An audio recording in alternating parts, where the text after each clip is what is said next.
ရှေးရှေးတုန်းကတိုင်းပြည်တစ်ခုမှာတာဝသမီမထောင်းကားတဲ့ဘယင်ကြီးနဲ့မိဖုရားကြီးတစ်ပါးရှိခဲ့ဘူးတဲ့ရင်သွေးမရှိတဲ့အတွက်သူတို့ရဲ့စိတ်နှလုံးဟာအငဲလေးလံနေပြီးတရက်ကလေးတောင်စိတ်ချမ်းသာမှုမရှိခဲ့ကြဘူး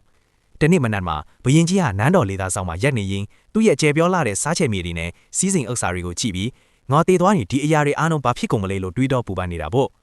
အဲ့ဒီအချိန်မှာအဖိုးကိုတောင်းရမ်းစားတော့သူတယောက်ချင်းကက်လာပြီးအရှင်မင်းကြီးဘာလို့ဒီလောက်ဝမ်းနဲ့ပူဆွေးနေရတာလဲလို့မေးတယ်ဘယင်ကြီးကငါမှထီးမွေနမ်းမွေစက်ခင်မဲသူမရှိဘူးလို့ပြန်ဖေတော့အဖွားအိုကပြုံးပြီးမပူပါနဲ့တော့ရှင်မင်းကြီးမိဖုရားကြီးမှာသမီးတော်၃ပါးထွန်းကားပါလိမ့်မယ်ဒါပေမဲ့တတိဘေးချက်တစ်ခုတော့အသေးချာမှတ်ထားပါအဲ့ဒီမင်းသမီးလေးတွေအသက်16နဲ့မပြည့်ခင်အထိလွတ်လပ်တဲ့ကောင်းကင်အောက်ကိုဘယ်တော့မှပေးမထွက်ပါနဲ့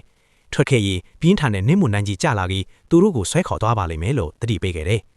အချိန်တန်တော့အဖွားအိုရဲ့နမိတ်စကားအတိုင်းပထမနှစ်မှာချစ်စရာကောင်းတဲ့သမီးတော်လေးတစ်ပါးဒုတိယနှစ်မှာတစ်ပါးတတိယနှစ်မှာတစ်ပါးတယောက်ပြီးတယောက်ဖွားမြင်ခဲ့တယ်ဘယင်ကြီးနဲ့မိဖုရားကြီးတို့ဟာအတိုင်းမသိဝမ်းသာပျော်ရွှင်ခဲ့ကြပေမယ့်အဖွားအိုရဲ့တတိပေးချက်ကိုမမေ့တဲ့ပဲမင်းသမီးလေးတွေနေဘူးတဲ့အပြင်ဘက်ကိုလုံးဝမထော်နိုင်အောင်နန်းတော်တကားတိုင်းမှာအဆောင်အချက်တွေတင်းတင်းကြပ်ကြပ်ချထားခဲ့တယ်မင်းသမီးလေး၃ပါးဟာအလှပါဆုံးအရွယ်ရောက်လာကြပေမဲ့တခြားကလေးတွေလိုအပြင်ထွက်မစော့ရတာကြောင့်မိဘတွေကိုရောအဆောင်ကလေးကိုပါအပြင်ထုတ်ခွင့်ပေးဖို့အမြဲတမ်းတောင်းပန်ခဲ့ကြတယ်ဒါပေမဲ့ဘယင်ကြီးကခွင့်မပြုခဲ့ဘူးတနေ့မှာတော့အငယ်ဆုံးမင်းသမီးလေးရဲ့18နှစ်ပြည့်မွေးနေ့မတိုင်ခင်လေးမှာဘယင်ကြီးနဲ့မိဖုရားကြီးတို့အပြင်ကိုလမ်းလျှောက်ထွက်သွားကြတယ်အဲ့ဒီအချိန်မှာမင်းသမီးလေးတွေဟာပဒင်းပေါက်ကနေတာယာနေတဲ့နေအောင်ကြီးနဲ့စိမ့်လန်းနေတဲ့အတစ်ပင်တွေကိုကြည့်ပြီးအပြင်ကိုအယမ်းထွက်ချင်လာကြတာပေါ့